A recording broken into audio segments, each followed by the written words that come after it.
दोस्तों, मेरा नाम सुशांत है। कभी कभी हम ऐसे लोगों की बातों पर यकीन कर लेते हैं जो हमारी जिंदगी में जहर घोलने का काम करते हैं। इस दुनिया में सबसे खूबसूरत रिश्ता पति पत्नी का होता है। यह रिश्ता जितना खूबसूरत होता है उतना ही कमज़ोर भी होता है, और देखा जाए तो एक यही रिश्ता बहुत मजबूत भी होता है उन पति पत्नी के लिए जो दूसरों की बातों में न आकर अपने घर को खराब ना करें, और जो कपल अपनी शादीशुदा जिंदगी में खुश रहने के बजाय दूसरों की उल्टी सीधी बातों पर यकीन करते हैं, वह अपने इस खूबसूरत से रिश्ते को कमज़ोर कर देते हैं। मैं भी आज आपको पति पत्नी के भरोसे से रिलेटेड एक कहानी सुनाने जा रहा हूँ। आज मेरी शादी होने जा रही थी और मैं बहुत खुश था, क्योंकि जिस लड़की के साथ मेरी शादी होनी थी वह मेरी मोहब्बत थी और मैंने उसके साथ अपनी जिंदगी के सुहाने सपने देखे थे। मेरे सर पर सेहरा बन चुका था। बारात निकलने में सिर्फ कुछ देर का ही समय रह गया था। आज मैं इतना खुश था और इतना खूबसूरत लग रहा था कि मुझे डर लग रहा था कहीं मेरी खुशियों को नजर न लग जाए। और फिर ऐसा ही हुआ था। जितनी खुशी मुझे दूल्हा बनकर हो रही थी उतना ही मुझे बाद में अफसोस भी होने लगा था, क्योंकि मेरे पापा ने अपने बेटे की शादी की खुशी में बहुत सारे भिखारियों को बुलाया हुआ था, जिनको वह आज स्पेशली अपने बेटे की शादी में दान दे सके। घर में सारे भिखारी लाइन से खड़े हुए थे। जब एक भिखारी ने मेरे पापा से कहा कि मुझे आपके बेटे से कुछ जरूरी बात करनी है, उस भिखारी की बात सुनकर मेरे पापा चौंक गए थे, क्योंकि लगभग 10 भिखारी थे और सभी अलग अलग जगह से आए थे। हम लोग तो इनमें से किसी को भी नहीं जानते थे। आखिर यह भिखारी मुझसे क्या बात करना चाहता था? मेरे पापा ने जब उससे इस बारे में पूछा तो वह कहने लगा कि आज जो बात मैं आपके बेटे से करने जा रहा हूँ वह मेरे लिए बहुत ज़रूरी है। अगर आप मुझे 2 मिनट के लिए अपने बेटे के कमरे में जाने की परमिशन दें तो उसकी आने वाली ज़िंदगी संभल सकती है। मेरे पापा इस भिखारी की बात सुनकर घबरा गए थे और उन्होंने उसे मेरे कमरे में अंदर आने की परमिशन दे दी थी, जबकि मैं शीशे के सामने खड़ा हुआ खुद को देख रहा था और खुश हो रहा था कि मैं दूल्हा बनकर कितना अच्छा लग रहा हूँ। जैसे ही मैंने पीछे पलटकर देखा तो मेरे पीछे एक भिखारी खड़ा हुआ था, जिसके चेहरे पर दाढ़ी मूंछ थी। वो फटे पुराने कपड़े पहने हुए था। वो मेरे पास आकर खड़ा हो गया और मुझे गौर गौर से देखने लगा। मैंने कहा, तुम अंदर कैसे आए? क्या तुम्हें बाहर दान नहीं मिला? रुको, मैं तुम्हें अभी पैसे देता हूँ। मैंने उसे पैसे देने के लिए जैसे ही अपनी जेब में हाथ डाला तो उसने मेरा जेब में डलता हुआ हाथ अचानक पकड़ लिया और कहने लगा कि मुझे तुमसे कुछ ज़रूरी बात करनी है। मैंने कहा, हाँ बताओ, तुम्हें मुझसे क्या ज़रूरी बात करनी है? उसने मुझसे एक ऐसी बात कही जिसे सुनकर मेरे पैरों तले से ज़मीन निकल गई थी, जबकि मेरा मन कर रहा था कि मैं इसी समय इस भिखारी का गला दबा दूं, क्योंकि इसने मेरे बारे में कुछ गलत नहीं कहा था, बल्कि मेरी होने वाली पत्नी के बारे में मुझे एक ऐसी बात बताई थी जिसे सुनकर मेरे होश उड़ गए थे और मुझे अपने कानों पर विश्वास नहीं हो रहा था। मैं कीर्ति से बहुत प्यार करता था। उसकी और मेरी मुलाकात मेरे एक दोस्त की शादी में हुई थी, जब वह मेरे दोस्त की पत्नी के बराबर में बैठी हुई थी और मैं उसे नज़र भरकर देख रहा था। वह बहुत शरीफ परिवार की थी, क्योंकि जब मेरे दोस्त के बराबर में ढेर सारे लड़के आकर खड़े हो गए और उसकी पत्नी के साथ खूब हंसी मजाक करने लगे तो वह वहां से उठकर चली गई थी, जबकि बाकी सारी लड़कियां वहां बैठी हुई लगातार मेरे दोस्तों के साथ बातचीत कर रही थीं और खूब हंस हंस कर बातें कर रही थीं। मुझे उसकी यह अदा बहुत पसंद आई थी, क्योंकि मुझे शुरू से ही साफ कैरेक्टर की लड़कियां बहुत पसंद थीं, जबकि मैं खुद भी ऐसा ही था। किसी की बहन बेटी पर नज़र नहीं डालता था। मुझे लड़कियों का लड़कों के साथ हंसी मजाक करना और दोस्ती करना बिल्कुल भी पसंद नहीं था। इसलिए मैंने फैसला कर लिया था कि मैं इसी लड़की के साथ शादी करूंगा।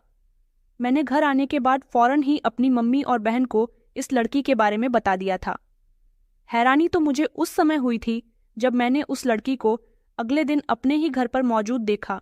वह मेरी बहन की दोस्त निकली। उसके साथ मेरी बहन की दोस्ती अभी नई नई हुई थी और वह पढ़ाई के सिलसिले में मेरी बहन के पास आई थी, और यह बात भी बहुत अच्छी थी कि वह अकेली नहीं बल्कि अपनी माँ को हमारे घर लेकर आई थी। उसकी माँ मेरी मम्मी को बता रही थी कि हम बहुत शरीफ लोग हैं। मेरी बेटी को आपकी बेटी से पढ़ाई के सिलसिले में कुछ काम था, इसलिए वह अकेली यहाँ नहीं आई, जबकि मुझे साथ लेकर आई है। मेरी बहन अपने दोस्त के लिए किचन में चाय बना रही थी। जब मैंने उसे जाकर बताया कि कल मैं तुम लोगों को इस लड़की के बारे में ही बता रहा था, यह बात सुनकर तो मेरी बहन तो खुशी से उछल पड़ी थी और कहने लगी कि भैया यह लड़की तो बहुत अच्छी है, कितनी सुंदर है, देखने में उतनी ही कैरेक्टर की साफ है, क्योंकि कॉलेज में इसकी दोस्ती सिर्फ उन्हीं लड़कियों से है जो इज्जतदार परिवारों की।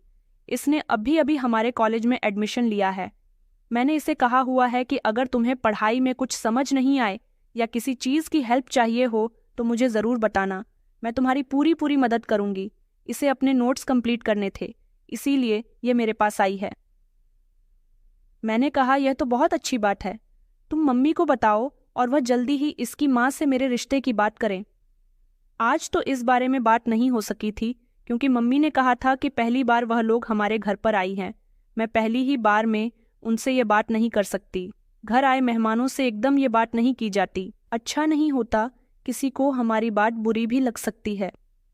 मम्मी की बात सुनकर मैंने अपनी थोड़ी बेचैनी कम की थी, क्योंकि मैं कुछ ज़्यादा ही एक्साइटेड हो रहा था। मम्मी ने इस बारे में पापा से भी बात की तो पापा को भी मेरी पसंद से कोई एतराज़ नहीं था।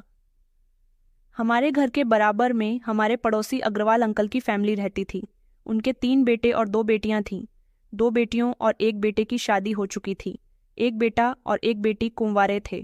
मेरी मम्मी को उनकी बेटी टीना बहुत पसंद थी और वह हमारे घर पर आती जाती भी बहुत थी। वह मेरी बहन से शुरू से ही दोस्ती बढ़ाने की कोशिश करती थी, मगर ना जाने क्यों मेरी बहन उसे ज़्यादा मुंह नहीं लगाती थी। जब मम्मी के सामने मेरी बहन कहती थी कि मैं टीना को अपने घर की बहू बनाना चाहती हूँ, तो मेरी बहन इस बात पर मम्मी से बहस करने लग जाती थी और कहती थी कि मुझे यह लड़की बिल्कुल भी पसंद नहीं है, मैं इसको अपनी भाभी नहीं बनाना चाहती। मुझे भी टीना में कुछ इंटरेस्ट नहीं था। मुझे तो कीर्ति पसंद आ गई थी और अब मैं कुछ भी करके उससे शादी करने वाला था। मैंने अपनी मम्मी से कहा था कि आप जल्द से जल्द उसके घर जाकर रिश्ते की बात करके आओ। इसलिए कुछ दिनों के बाद मेरे मम्मी पापा कीर्ति के घर चले गए थे और मेरे लिए उसका हाथ मांग लिया था। कीर्ति के घर वालों को भी इस रिश्ते से कोई एतराज़ नहीं था और इस तरह जब हम दोनों का रिश्ता फिक्स हो गया तो मैंने कीर्ति से बातचीत करना शुरू कर दी थी। कीर्ति मुझसे बात करने में बहुत शर्मा रही थी और मेरे इस काम में मेरी बहन ने बहुत मदद की थी। मेरे घर वालों ने मेरी और कीर्ति की इंगेजमेंट करने का फैसला कर लिया था और हम दोनों की इंगेजमेंट के लिए एक छोटा सा फंक्शन रखा गया था, जिसमें हमारे कुछ रिश्तेदार, आस पड़ोसी और मेरे कुछ दोस्त वगैरह आने वाले थे। मेरी मम्मी ने हमारे पड़ोसियों को भी मेरे इंगेजमेंट में इनवाइट किया था और इस तरह मेरी कीर्ति के साथ इंगेजमेंट हो गई थी। मैं बहुत खुश था कि जैसा मैं चाहता था वैसा ही हो गया। इंगेजमेंट के कुछ दिनों बाद शादी की डेट भी फिक्स हो गई थी। वैसे तो कीर्ति अभी पढ़ना चाहती थी, उसके घर वाले इतनी जल्दी शादी करने के लिए तैयार नहीं थे, मगर मैंने कहा था कि हमारे घर आने के बाद कीर्ति को अपनी पढ़ाई नहीं रोकनी पड़ेगी, मैं उसकी आगे की पढ़ाई पूरी करवाऊंगा। ये बात कीर्ति और उसके परिवार वालों को बहुत पसंद आई थी, इसलिए शादी की डेट इंगेजमेंट के 2 महीने बाद की तय हो गई थी। अब मेरी और कीर्ति की बात फ़ोन पर हुआ करती थी। वैसे तो वह मुझसे फ़ोन पर बात करने में बहुत शर्म आती थी, लेकिन जब मैं उससे कहता था कि अब हम दोनों की शादी होने वाली है, हम दोनों एक पवित्र बंधन में बंधने जा रहे हैं, तो फिर तुम्हें मुझसे शर्माने की क्या ज़रूरत है। मेरी बात पर वह थोड़ी तसल्लीमंद हुआ करती थी। कई दिन इसी तरह से गुजर गए थे और फिर धीरे धीरे देखते ही देखते हम दोनों की शादी का समय भी आ गया था। टीना, जो कि शादी से पहले हर दिन हमारे घर पर आती थी, अब जैसे जैसे मेरी शादी का समय करीब आ रहा था, उसने हमारे घर आना जाना बंद कर दिया था। मेरी मम्मी बार बार उसके बारे में पूछती थी, क्योंकि मेरी मम्मी उसे बहुत पसंद करती थी। वह मेरी मम्मी को इम्प्रेस करने के लिए उनके सारे काम किया करती थी, जबकि मेरी बहन को उसका हमारे घर में आना बिल्कुल भी पसंद नहीं था। टीना वैसे तो मुझसे भी बात करने की कोशिश करती थी, मगर मैं शुरू से ही लड़कियों से दोस्ती नहीं करता था, इसीलिए मैं उससे दूर दूर रहता था। और फिर फाइनली मेरी शादी का टाइम भी आ गया था। मेरी शादी से मेरे घर वाले बहुत खुश थे। कीर्ति के घर बारात ले जाने में सिर्फ आधा घंटा रह गया था। मैं दूल्हा बनकर शीशे में खुद को देख रहा था और सोच रहा था कि मेरा जो कमरा अभी खाली पड़ा हुआ है, कुछ समय के बाद इसमें मेरी पत्नी आकर इस घर को और कमरे को रोशन कर देगी। मैंने पीछे पलटकर देखा तो भिखारी खड़ा हुआ था। मैं उसे पैसे देने के लिए अपनी जेब से निकाल रहा था तो वह कहने लगा कि मुझे तुमसे एक ज़रूरी बात करनी है। मैंने कहा, बताओ क्या बात करनी है। तो वह कहने लगा कि मैं भी बहुत जल्दी में हूँ, मैं तुम्हारा कीमती समय बर्बाद नहीं करूँगा। मैं उसकी बात सुनकर शॉक्ड रह गया था। मैंने गौर से उसे देखा तो वह बड़े ही अजीब से गंदे से हुलिये में मेरे सामने खड़ा हुआ था। वह मुझे एक अजीब से अंदाज में कहने लगा कि तुम ये शादी मत करो वरना तुम बहुत पछताओगे। मैंने अचानक उसे घूर कर देखा। मैंने कहा, तुम यहाँ मुझे ज्ञान देने के लिए आए हो। मैं जानता हूँ कि तुम्हें पैसों की ज़रूरत है। थोड़े पैसों में अगर तुम्हारा भला नहीं होता तो मैं तुम्हें और ज़्यादा पैसे दे देता हूँ, मगर मेरे सामने बकवास करने की ज़रूरत नहीं है। वह कहने लगा, मैं यह बात तुम्हारे भले के लिए ही कह रहा हूँ और तुम उल्टा मुझ पर ही गुस्सा कर रहे हो। मुझे इसी बात पर गुस्सा आया था, मगर मैंने अपने आप पर कंट्रोल किया। मैंने उससे कहा कि तुम ऐसा क्यों कह रहे हो? क्या तुम जानते हो कि मेरी होने वाली पत्नी कौन है? वह कहने लगा कि हाँ, मैं अच्छी तरह से उस लड़की को जानता हूँ। दरअसल वह लड़की कैरेक्टर की बिल्कुल भी अच्छी नहीं है। अगर तुम्हें मेरी बात का यकीन नहीं आता तो तुम उससे शादी करके देख लो। मैं तो तुम्हारी भलाई चाहता हूँ कि शादी करने से पहले ही तुम्हारी आंखें खुल जाएं। ऐसा ना हो कि बाद में देर हो जाए और तुम्हें पछतावा करना पड़े। मैं जानता हूँ कि बाद में तुम्हें बहुत पछतावा होने वाला है। बाद में तुम्हें खुद ही पता चल जाएगा कि तुमने कितनी बड़ी गलती की है। उसकी इतनी बड़ी बात सुनकर मेरा मुंह खुला का खुला रह गया था। अभी मैं संभल भी नहीं पाया था कि वह कहने लगा कि शादी के बाद जब तुम अपनी पत्नी की हरकतें देखोगे तो तुम समझ जाओगे कि मैंने तुमसे बिल्कुल सही कहा था। अभी वह मुझसे बातें कर ही रहा था कि अचानक मेरे पापा कमरे के अंदर आ गए और कहने लगे कि बेटा, शुभ मुहूर्त निकला जा रहा है, जल्दी चलो। वह भिखारी मेरे कमरे से निकल गया। मैं लगातार उसको देखे जा रहा था। जब मेरे पापा कहने लगे, मैं जानता था कि यह तुमसे मोटी रकम वसूल करने के लिए आया होगा। बस इन लोगों को तो पता चल जाए कि कौन दूल्हा है तो उससे ज़्यादा पैसे लेने के लिए ये लोग कहते हैं कि हमें दूल्हे से ज़रूरी बात करनी है। तुमने इसीलिए भिखारी को ज़्यादा पैसे तो नहीं दिए हैं ना? मैंने पापा की बात पर कहा कि जी, उसने मुझसे ज़्यादा पैसे नहीं मांगे। जितने मैंने उसे दिए उसने खामोशी से रख ली। पापा कहने लगे, क्या इसने तुमसे कोई बात कही है? मैंने कहा कि नहीं, बस मुझे दुआएं दे रहा था। पापा कहने लगे कि चलो, ये तो अच्छी बात है। अब हमें बारात लेकर निकलना होगा और फिर हम लोग बारात लेकर निकल चुके थे। मेरे दिमाग में बार बार उसी भिखारी की बात घूम रही थी, मगर फिर मैंने अपने दिमाग से इस बात को झटकने की कोशिश की और फिर शादी हॉल पहुंचने के बाद सारी रस्में पूरी हो गई थीं और कीर्ति विदा होकर हमारे साथ मेरे घर आ गई थी और फिर उसे दुल्हन बनाकर मेरे कमरे में भेज दिया गया था। मैं उससे मिलने के लिए बेकरार हो रहा था। मैं जैसे ही कमरे के अंदर गया तो अपनी पत्नी को देखकर मैं बहुत खुश हुआ था। वह दुल्हन का लाल जोड़ा पहनकर बिस्तर पर बैठी हुई थी और बहुत सुंदर लग रही थी, मगर उसकी आंखें देखकर मैं अचानक घबरा गया था क्योंकि उसकी आंखों में एक अजीब सी नमी थी। मैं बिस्तर पर उसके करीब जाकर बैठ गया था। जब मैंने उसका हाथ अपने हाथ में लिया तो वह झटके से पीछे हो गई और बहुत घबराने लगी थी। मैंने कहा, तुम्हें क्या हुआ है? मेरी बात सुनकर वह रोने लगी। मैं उसे चुप करवाने के लिए उसके करीब गया और उसको छूने की कोशिश करने लगा तो अचानक वह सहमने लगी और थोड़ी देर के बाद वह बेहोश हो गई थी। मैं उसे इस तरह देखकर घबरा गया था। मैंने जल्दी से अपनी मम्मी को आवाज़ लगाई तो वह घबराकर मेरे कमरे में आई और उन्होंने जब कीर्ति को बेहोश देखा तो कहने लगी कि तुमने इसके साथ ऐसा भी क्या कर दिया जो यह बेहोश हो गई? मैंने मम्मी से कहा, मैंने तो कुछ भी नहीं किया। अब मैं उनको क्या बताता कि हम दोनों के बीच तो अभी तक कोई बात भी नहीं हुई थी। बात शुरू होने से पहले ही कीर्ति बेहोश हो गई थी। मेरी मम्मी ने कहा कि इसे आज की रात इसी तरह से सोने दो। सुबह जब ये होश में आती है तो देखते हैं कि इसकी तबीयत कैसी है। इसी तरह सारी रात कीर्ति बेहोश रही थी और मेरा दिमाग बार बार उसी भिखारी की तरफ जा रहा था। मैं यही सोच रहा था कि कीर्ति मुझसे पीछे हट रही थी और फिर मेरे करीब होने पर वह बेहोश हो गई। आखिर क्या बात है? मुझे एकदम कीर्ति पर गुस्सा आने लगा था। फिर मैं बेसब्री से सुबह होने का इंतजार कर रहा था ताकि मैं कीर्ति से बात कर सकूं। मैंने कीर्ति से पूछा कि तुम्हें रात क्या हो गया था? परसों ही तो हमारी बात हुई थी। तुम बिल्कुल ठीक थी और कल तो तुमने मुझसे कोई बात भी नहीं की। मेरा इतना ही कहना था कि उसके चेहरे का रंग पीला पड़ने लगा था और वह मुझसे डरने लगी। न जाने वो ऐसी हरकतें क्यों कर रही थी। उसने मुझसे अभी भी कोई बात नहीं की थी। थोड़ी देर के बाद मेरे दोस्त आ गए थे और मैं उनके साथ बातचीत करने में बिजी हो गया था। जैसे ही मैं कमरे के अंदर गया तो मैंने देखा कि मेरी पत्नी वहां पर मौजूद नहीं थी। मैंने कमरे के चारों तरफ देखा था और फिर जब कमरे से बाहर आया तो अपनी बहन से पूछने लगा कि कीर्ति कहाँ है। तो वो कहने लगी कि भैया कीर्ति तो आपके पीछे पीछे छत पर गई है। मैंने चौंकते हुए कहा कि मेरे पीछे पीछे। तो वो कहने लगी वो अभी तो मुझे बताकर गई है कि आप छत पर हो और आपने उसे छत पर बुलाया है। मैं दिल में सोचने लगा कि मैं तो छत पर नहीं गया, बल्कि मैं तो बाहर अपने दोस्तों से बातचीत कर रहा था। मैं छत की सीढ़ियों तक ही पहुंचा था कि मेरी पत्नी अचानक नीचे उतरकर आने लगी। मैंने कहा, तुम छत पर क्या कर रही थी? वह मेरे सवाल पर घबरा गई और कहने लगी कि घर में मुझे गर्मी लग रही थी, इसलिए छत पर हवा खाने के लिए गई थी।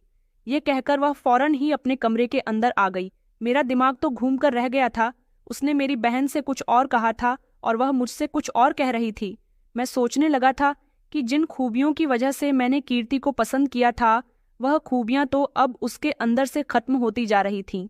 अब मैं यह सोच सोचकर पागल हो रहा था कि कीर्ति भला ऐसा कैसे कर सकती है। मेरा तो सोच सोचकर खून खौलने लगा था। आखिर उसकी ऐसी भी क्या मजबूरी है? क्यों वह मुझसे दूर जा रही है?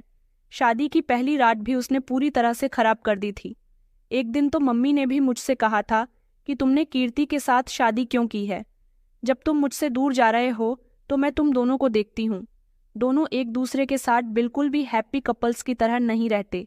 वह तुम्हारी पत्नी है और तुम उसे अपनी पसंद से यहाँ लेकर आए हो, तो फिर उसकी कदर क्यों नहीं करते? अब मैं मम्मी को क्या बताता कि मैं उससे दूर नहीं भाग रहा, बल्कि वह मुझसे दूर भाग रही है। मम्मी कहने लगी, तो वह बहुत सीधी सादी लड़की है।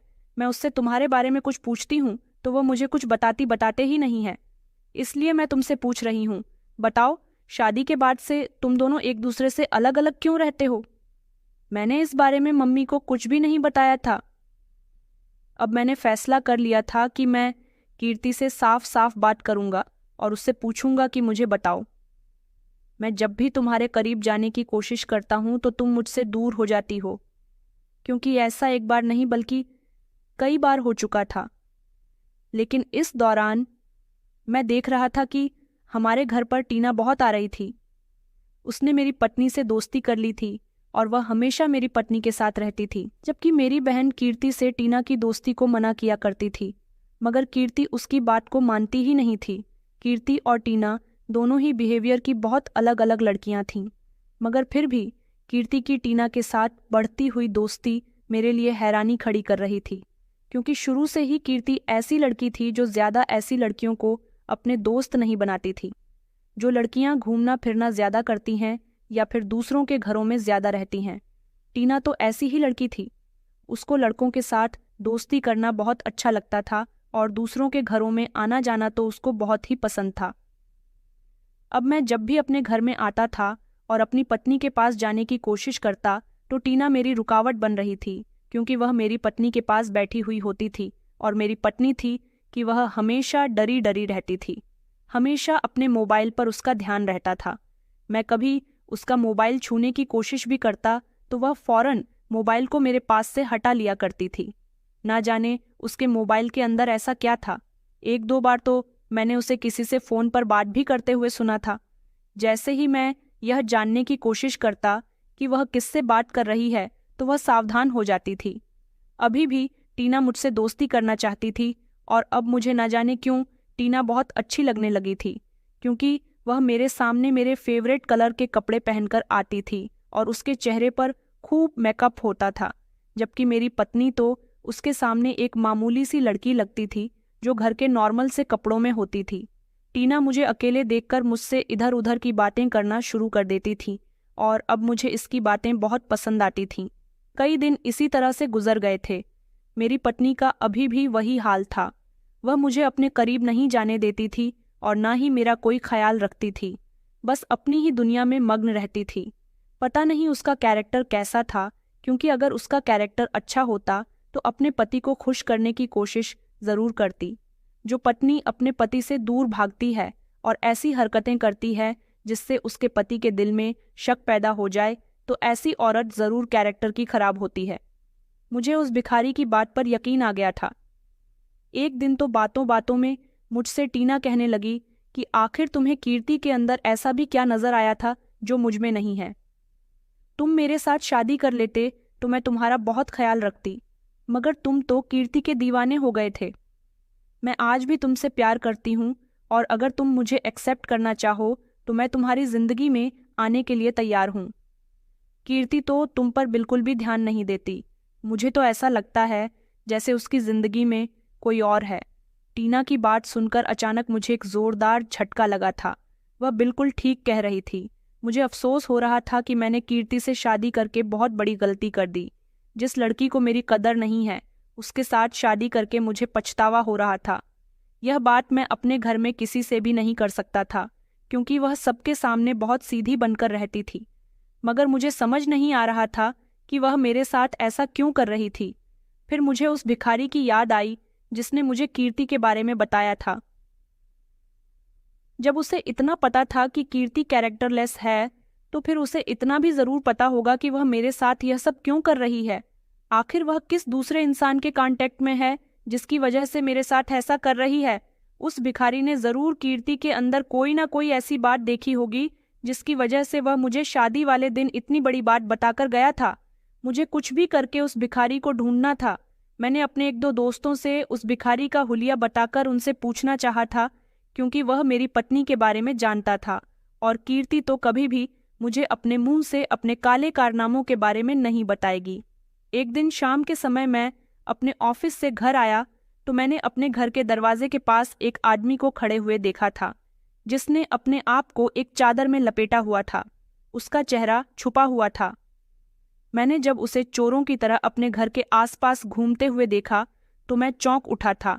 मैंने अपनी बाइक को घर की साइड पर लगा दिया और मैंने उस आदमी के पास आकर उसे आवाज़ देकर रोका, मगर वह नहीं रुका, बल्कि मैं जल्दी से उसके पास गया और मैंने जैसे ही उसकी तरफ देखा तो मेरे होश उड़ गए थे, क्योंकि वह इंसान कोई और नहीं बल्कि वही भिखारी था जिसने शादी वाले दिन मुझे मेरी पत्नी के बारे में खबरदार किया था। इस समय मेरे घर के अंदर झांक कर क्या देख रहा था। मैंने इस भिखारी को रोकने की बहुत कोशिश की थी, मगर वह वहां से भागने में कामयाब हो गया था। मैंने काफी दूर तक उसका पीछा किया था, मगर वह मेरे हाथ नहीं आया था। वह आखिर मेरे घर के दरवाजे पर क्या कर रहा था। मैं जैसे ही घर के अंदर गया तो मैंने देखा कि मेरी पत्नी के साथ कमरे में टीना भी बैठी हुई थी। जैसे ही मेरी नज़र उसके चेहरे पर पड़ी तो वह मेरे हाथ में चादर देखकर बुरी तरह से चौंक गई थी, क्योंकि जब मैंने उस भिखारी को रोकने की कोशिश की थी तब उसकी चादर मेरे हाथ में आ गई थी और वह खुद भाग निकला था। ना जाने क्यों टीना के चेहरे पर एक अजीब सा डर साफ नजर आ रहा था। मैं हैरानी से उसको देख रहा था। मुझे आइडिया हो गया था कि टीना इस चादर को जरूर पहचानती है।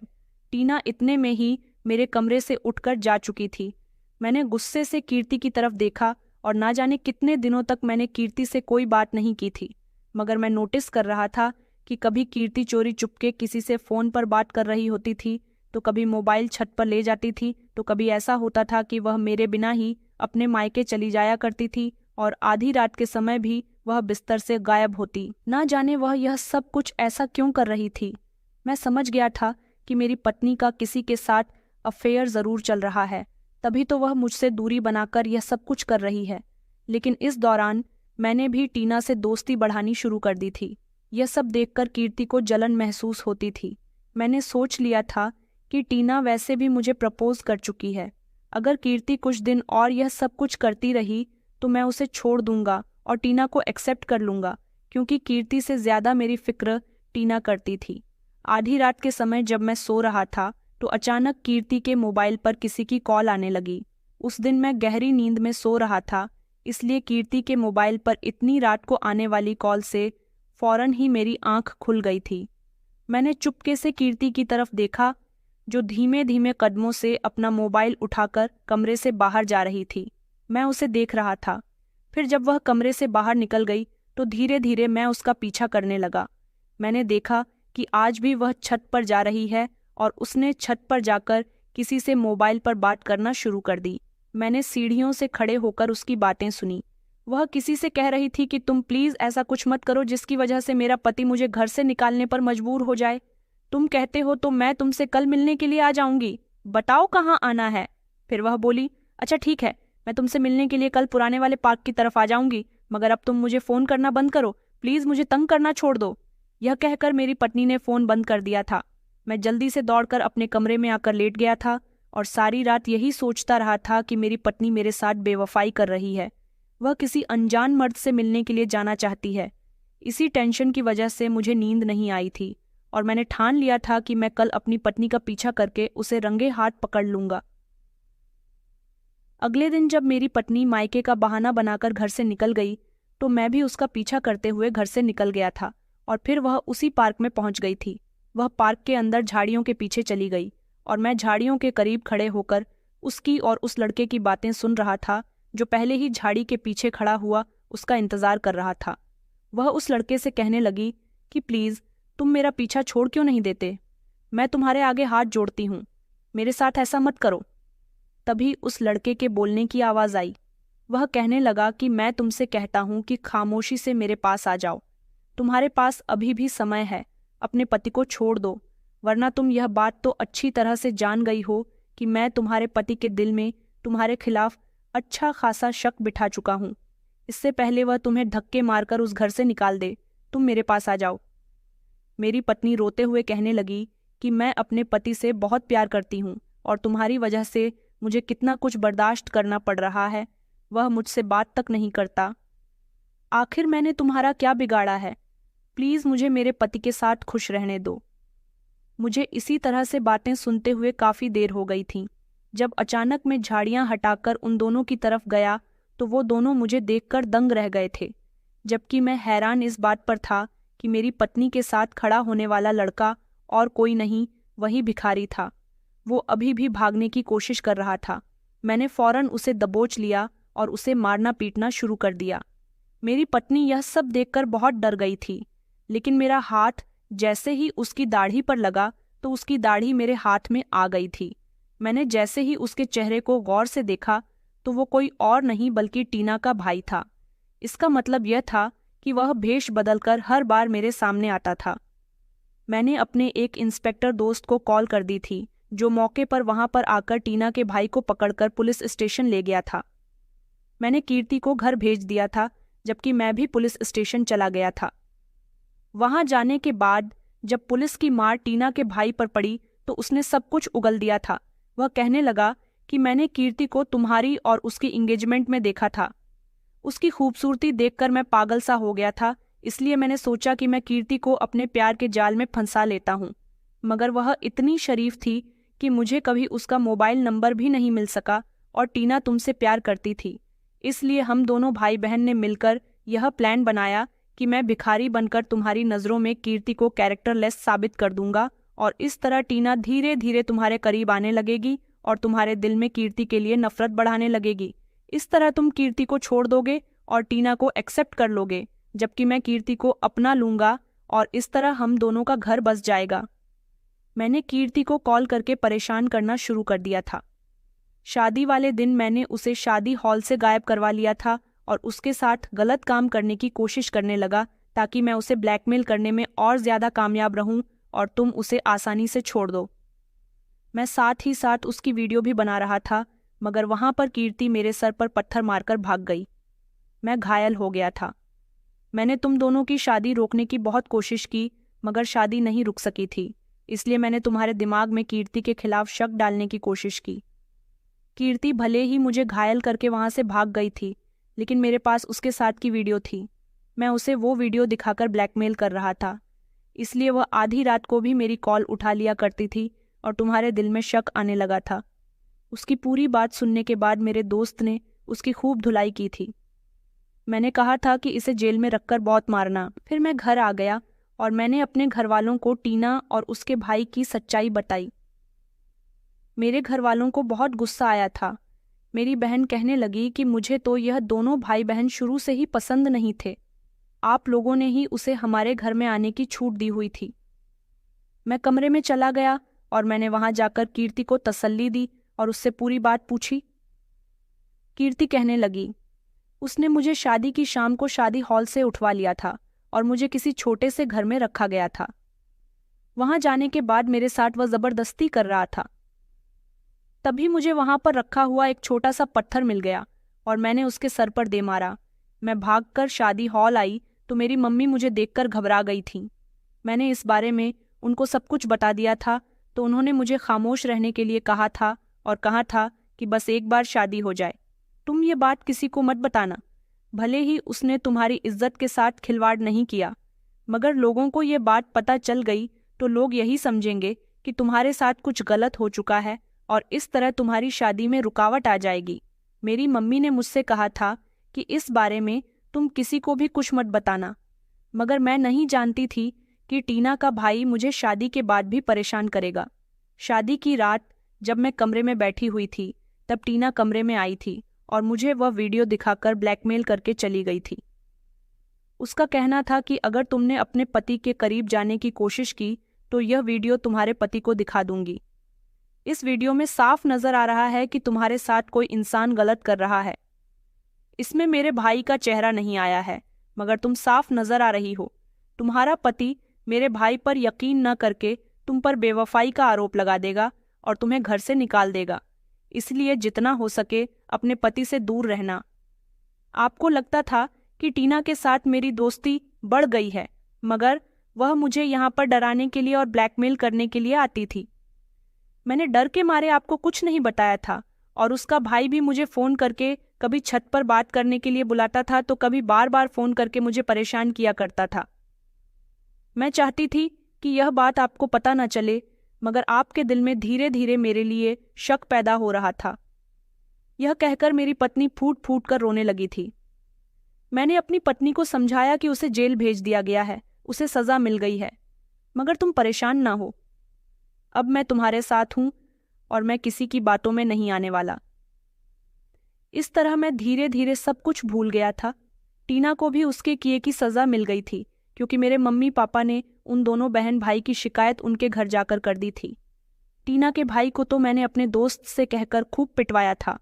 मैं कीर्ति के साथ एक अच्छी और सुकून भरी जिंदगी गुजार रहा हूँ और हम दोनों पति पत्नी एक दूसरे पर बहुत भरोसा करते हैं। लोग हमारे रिश्तों को तब खराब करते हैं जब हम उन्हें बढ़ावा देते हैं। जैसे मेरी पत्नी उन लोगों की बातें खामोशी से बर्दाश्त करती रही, डरती रही, और वो लोग मेरे दिमाग में मेरी पत्नी के खिलाफ उल्टी सीधी बातें डालते रहे। पति पत्नी को हमेशा एक दूसरे पर भरोसा रखना चाहिए और जितना हो सके दूसरों की बातों पर ध्यान ना देकर एक दूसरे के साथ अपना लड़ाई झगड़ा बैठकर और तसल्ली से सुलझाने की कोशिश करें, क्योंकि आजकल की दुनिया में लोग पति पत्नी का रिश्ता तोड़वाने की पूरी कोशिश करते हैं। मैं सारी पत्नियों और सारे पतियों से यही बात कहना चाहता हूँ, अगर आपके बीच कोई झगड़ा चल रहा है तो उसे खुद बैठकर सुलझाए, या किसी को भी एक दूसरे पर शक है तो उसके पास बैठकर बात को तसल्ली के साथ क्लियर कर ले। दूसरों की बातों पर भरोसा करके अपनी जिंदगी और खूबसूरत रिश्ते को खराब ना करें। तो दोस्तों, उम्मीद करती हूँ आपको हमारी कहानी पसंद आई होगी। धन्यवाद।